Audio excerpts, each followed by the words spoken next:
And our verse of the day is found in the book of 1 Thessalonians 5 verses 17. Pray without ceasing. Only 3 words for the verse of the day. Khulekani ningaphezi. Pray without ceasing. Pray without ceasing. As you are starting your day namhlanje, isikhali esizokwenza unqobe ezimpini zalolu suku naseyimpini ezizayo. Isikhali yokwazi ukudlula ngaso, udlubulundele ngaso.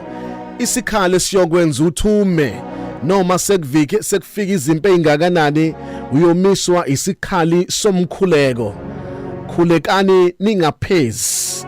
Okusho ukuthi makuthiwa khulekani ningaphezi, kusho ukuthi nikhuleke ekseni, nikhuleke emini, nikhuleke ebusuku, nikhuleka ninakho, nikhuleke ningenakho, nikhuleka nijabulile, nikhuleke nikhala, nikhuleka kushoda, nikhuleke kwanele. Ngamanye amazwi umkhuleko is not just a once-off event, but umkhuleko is a lifestyle. It's a way of life. Ingakho lithi khulekani ningaphezi. Pray without ceasing. Ngamanye amagama mawufuna kube khona umnyango ovukayo ovulekayo empilweni yakho, you ought to pray. Mangukhona izinto ofuna ukuyivala empilweni yakho ingabe isenzeke ongayithandi, you got to pray. Mangukhona indawo ofuna ukufinyelela kuyona ongazi uyofinyelela kanjani, you have to pray. Khulekani ningaphezi. Umkhuleko is a weapon of mass destruction. Makuna stumbling blocks phambi kwakho siyathandaza. Umkhuleko uyiphilisi elilapha zonke izifo. Mawuyithola unokugula emzimbeni, you must pray. Mawuthandaza akukho kungenzeki kwabathandazayo, ngoba makukhona ozothandaza ukhona uNkulunkulu ozophendula. Impendula uyiboni ngoba akekho othandazayo, kodwa makunomuntu ozomethandaza ukhona uNkulunkulu ozophendula. Khulekani ningaphezi. Pray without ceasing.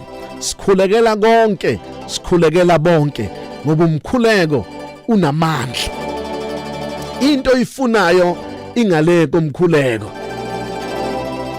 Into ongayifuni na ungayimisa ngomkhuleko, ngoba umkhuleko unamandla okuvala, unamandla okuvula, unamandla okumisa izinto ezithile.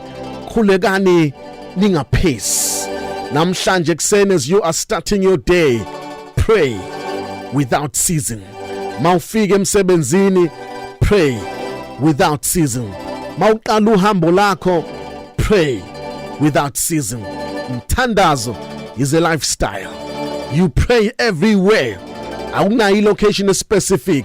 Asikhuleke kuphela esontweni, sikhuleka singene emotweni, sikhuleka singene office, sikhuleka sidrive, ngoba umkhuleko unamandla. It's a lifestyle. Khuleka nawe namhlanje kuseni as you are starting your day.